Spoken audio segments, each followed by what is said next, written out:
म्हणून लसूण पण खाली आला। या सगळ्या भूलथापा आता बस झाल्या। आमचं विलीनीकरण होणार नाहीये तर मी सांगितलंय, पण मला काळजी वाटते ती भाजपची वाटते। कारण या 4 तारखेला मोदीजी तुम्ही पंतप्रधान नसणार। ज्याप्रमाणे तुम्ही असंच गेल्या 8-10 वर्षामध्ये अचानक टीव्हीवरती अवतरला होतात आणि सगळ्या चलनी नोटांची धुळदाण करून टाकली होती। काय बोलले होते की तुमच्याकडे ज्या चलनी नोटा आहेत त्या आज रात्री 12 पासून फक्त काँग्रेसचे तुकडे राहतील, त्यांचं महत्व आम्ही काढून टाकलेलं आहे, डिमॉनिटायझेशन। तसंच मोदीजी येत्या 4 तारखेला तुम्ही फक्त नरेंद्र मोदी असाल, पंतप्रधान असणार नाही। आणि मी एक नवीन शब्द दिलेला आहे, संपूर्ण देश 4 तारखेला जसं तुम्ही काही वर्षांपूर्वी डिमॉनिटायझेशन केलेलं तसं 4 तारखेला डिमोदिनेशन करणार आहे। डिमोदिनेशन। मग मला प्रश्न विचारतात की मोदीजींनी 25 सभा घेतल्यात महाराष्ट्रात, म्हणते घेऊ देत, उद्या आणखीन घेत आहेत। माझं मत आहे परवा पण घ्या, कारण पंतप्रधान म्हणून तुमच्या या शेवटच्या सभा आहेत महाराष्ट्रामध्ये। आणि मगाशी जे मी तुम्हाला सांगत होतो भाजपच्या भविष्याची चिंता, मी जे बोलतोय खरं की खोटं तुम्ही मला सांगा, कारण 4 तारखेला यांची सत्ता जाणार। भाजपचं काय होणार मला माहिती नाही, पण मोदीजी तुम्ही जर का शब्दाचे पक्के असाल तर तुम्हीच जे सांगितले की 75व्या वर्षानंतर राजकारणाने निवृत्ती घेतली पाहिजे, 2 वर्षानंतर तुम्ही 75 वर्षाचे होत आहेत, मग भाजपचं काय होणार? आता तुमचा एकच चेहरा आहे, तो सुद्धा चालत नाहीये। मग 2 वर्षानंतर तुम्ही सुद्धा झोडी अडकून गेल्यानंतर जे सगळे धोंडे आहेत ते भाजपवाल्यांच्या पदरामध्ये टाकल्यानंतर भाजपचं काय होणार हा मला प्रश्न पडलेला आहे। असो, या सगळ्या पुढच्या गोष्टी आपल्याला काय करायच्या नाहीत। मला तुम्हाला विचारायला आलोय मी, कारण डोंबिवली हे विद्येचं माहेरघर आहे। ज्या भाषेमध्ये प्रधानमंत्री बोलतायत, मला नकली संतान बोलतायत, हे तुम्हाला मान्य आहे? अगदी भाजपच्या मतदारांना सुद्धा विचारतो, अरे कठीण काळामध्ये जेव्हा संपूर्ण देशात भाजपचे फक्त 2 खासदार होते, अटलजींचाही पराभव झाला होता आणि आपण दोघेही म्हणजे शिवसेना आणि भारतीय जनता पक्ष राजकारणामध्ये अस्पृश्य होतो, कोणीच आपल्या सोबत यायला तयार नव्हतं, तेव्हा शिवसेनेने तुम्हाला साथ दिलेली ती शिवसेना तुम्ही आज नकली म्हणताय, हे भाजपला पटते? अस्सल जे भाजपाचे लोक आहेत त्या विचारधारेचे, जे रामभाऊ म्हाळगी प्रबोधिनीमध्ये संस्कारित झालेली लोक आहेत, त्यांना हे पटतंय का? आज अनेक अशी कुटुंब आहेत, मला माहिती आहे, मला भेटत असतात, माझ्याशी बोलत असतात आणि मला सांगत असतात की उद्धव जे चालले बरोबर नाहीये, आम्ही कोणत्या दिशेने चाललोय आम्हाला कळत नाहीये, हे असं व्हायला नको होतं। म्हटलं व्हायचं नाहीये, हे तुमच्या लोकांनी घडवलेलं आहे, हे तुमच्या लोकांनी घडवले, पण ती संस्कारी पिढी जी होती त्या संस्कारी पिढीबद्दल आज देखील माझ्या मनामध्ये आदर आहे, जरूर आहे, मी उघडपणाने सांगतो। पण आज यांचं जे चाललेलं आहे तळ्यात मळ्यात आणि मग कोणाच्या तरी गळ्यात, म्हणजे एकदा मला नकली संतान बोलायचं, दुसऱ्या दिवशी मला डोळा मारायचा, तिसऱ्या दिवशी परत नकली सेना बोलायचं, म्हणजे त्यांना काय? मी तर प्रामाणिकपणाने सांगतो, मी माणुसकी सोडलेली नाही आणि मी कोणताही टोमणा मारत नाही, पण 10 वर्ष या माणसाने कधी झोपच घेतलेली नाहीये। आपण 2 दिवस नाही झोपलं तर मेंदूला झिंजेण्या येतात, हे तर 10 वर्ष नाही झोपले, काय परिस्थिती झाली असेल? आणि भाजपला, आत्ताच्या भाजपला सांगतो की तुम्ही एवढे निर्दयी होऊ नका, थोडं त्यांना आराम करू द्या। आता त्यांच्या भाषणामध्ये काल आज उद्या काय कळत नाही, म्हणून मी या सरकारला मोदी सरकार नाही बोलत, गजनी सरकार बोलतो।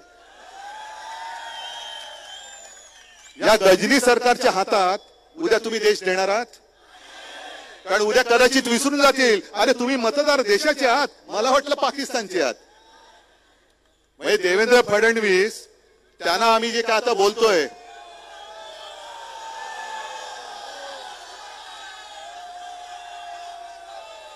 काय बोललात? मी अक्षय कुमारला एक सांगतोय की अक्षय कुमारजी, तुम्ही प्रधानमंत्र्यांचा परत 4 तारखेच्या इंटरव्ह्यू घ्या आणि आंबा कसा खायचा विचारलं तसं टरबूज कसं खायचं विचारा।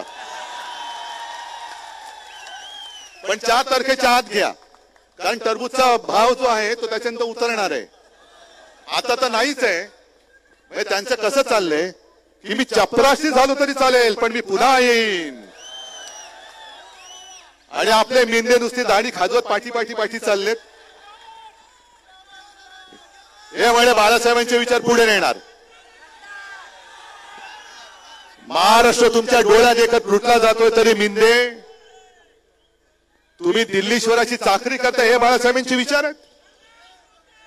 ज्या आमच्या छत्रपती शिवाजी महाराजांनी सुरत लुटली होती, त्या सुरतेचे 2 जण माझ्या छत्रपतीचा महाराष्ट्र तुमच्या डोळ्यात देखत लुटतायत, तरी सुद्धा तुम्ही शेपट्या घालून तिकडे चाकरी करतायत. हे बाळासाहेबांचे विचार, हे तुमचं हिंदुत्व. आणि म्हणून मी तुम्हाला जे वचन दिलेलं आहे की महाविकास आघाडी महाराष्ट्रामध्ये आणि इंडिया आघाडीचं सरकार देशात येणार म्हणजे येणारच. आणि इंडिया आघाडीचं सरकार आल्यानंतर महाराष्ट्राची होणारी लूट ही पहिल्या प्रथम मी थांबवणार. आणि महाराष्ट्राचं लुटलेलं वैभव यांनी जे गुजरातला नेलेलं आहे, हे वैभव लुटलेलं वैभव मी माझ्या महाराष्ट्रामध्ये आणून दाखवल्याशिवाय राहणार नाही. शेतकऱ्यांसाठी सुद्धा वचनं दिलेली आहेत. 10 वर्ष मोदीजी तुम्ही होतात, आज महाराष्ट्राबद्दल कळवळ आलंय. अनेकदा आम्ही तुम्हाला सांगितलं की मराठीला अभिजात भाषेचा दर्जा द्या, अजून का दिला नाहीत? आज अमित शाह कुठेतरी बोललेत की मोदींना पुन्हा 3ऱ्यांदा प्रधानमंत्री करा. जो गोहत्या करेल त्याला आम्ही उलटे टांगू. आजपर्यंत 10 वर्ष तुम्ही त्यांना काय करत होता? तिरकं टांगलं होतं. बरं, गोवंश हत्या बनली किंवा गोहत्या केल्यानंतर त्याला उलट टांगणार. पण मणिपूरमध्ये महिलांची जी धिंडवडे काढले त्यांच्यासमोर अमित शाह तुम्ही का उलटे झालात? तुमचं का खाली डोकं वर पाय झालं? आम्हाला पहिला प्रथम मातेचं रक्षण करायचंय, गोमातेचं आम्ही नंतर करणार. कारण सावरकर पाहिजेत ना तुम्हाला, तर सावरकरांचे गायीबद्दलचे विचार सुद्धा काय होते हे मोदीजी जरा तपासून बघा, वाचून बघा. आम्ही मातेचं रक्षण करतो, कारण छत्रपती शिवाजी महाराजांनी आम्हाला शिकवण दिलेली आहे की परस्त्री ही माते समान. तुम्ही मणिपूरमध्ये गेला नाहीत, कुठेच गेला नाहीत. आणि काल आपल्या त्या प्रफुल्ल पटेलने अचानक महाराजांचा जिरोटोप त्यांच्या डोक्यावरती ठेवला. म्हणजे देणाऱ्याला डोकं नाही, घालणाऱ्याला घालून घेणाऱ्याला डोकं नाही. आमच्या दैवताची बरोबर मोदींबरोबर करतात. राम मंदिराच्या वेळेला सुद्धा एक कोणता तो सागर गोटा असाच होता तिथला, त्यांनी महाराजांची बरोबरी केली होती. तुम्ही त्यांचं पूजन करायचं तर घरी करा, तुमच्या घरी कोणाचं पूजन करायचं तुमचा प्रश्न आहे प्रफुल्ल पटेलजी. पण आमच्या शिवछत्रपतींचा अपमान आम्ही सहन करणार नाही. आणि प्रफुल्ल पटेल या वेळेला महाराष्ट्र तुम्हाला आपटेल, नक्की आपटेल. बघा, हिंमत दाखवल्यानंतर पाऊस पण थांबला की नाही. हे संकटाला घाबरायचं नसतं कधी. संकट जे माझे आजोबा सांगायचे की अरे संकटाच्या छाताडावरती चालून जाण्याची हिंमत पाहिजे. त्या हिमतीने मी मैदानात उतरलेलो आहे.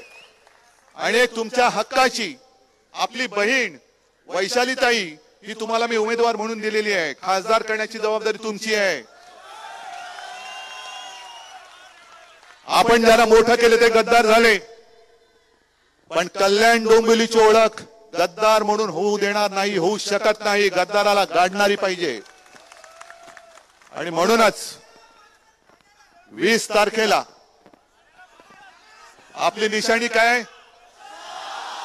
कारण भाजपचा आणखीन एक डाव बघा कसा आहे.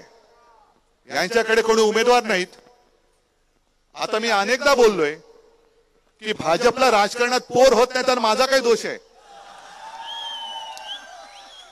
तुम्हाला नाही होत पोरं त्याच्यात राजकारणामध्ये, घेताय आमची तुम्ही चोरून. म्हणजे आमच्या राजकारणातली पोरं सुद्धा तुम्ही चोरलीत आणि माझे वडील पण चोरलाय. मग तुमचं कर्तृत्व काय? तुमचं कर्तृत्व काय? कमळाबाई, कमळाबाई काय कामाची आहे? मग जर यांचं काही कामाचे नसतील तर जो नाही कामाचा तो नाही रामाचा, तो नाही रामाचा. पण हे भाजपचे जे नीच डाव आहेत की शिवसैनिकच एकमेकांमध्ये लढवायचे. मी येताना काही जण बघत होतो, काय आपली चोरलेली निशाणी घेऊन फिरत होते. अरे माझी निशाणी चोरतोय, चोर तो चोर वर शिरजोर. आणि एक गद्दार जे आज आपल्या अंगावरती येत आहेत, जरा 4 तारखेपर्यंत थांबा. तुमचा जो गॅसचा फुगा झाला त्याला बरोबर टाचणी कशी मारतो ती मी बघा.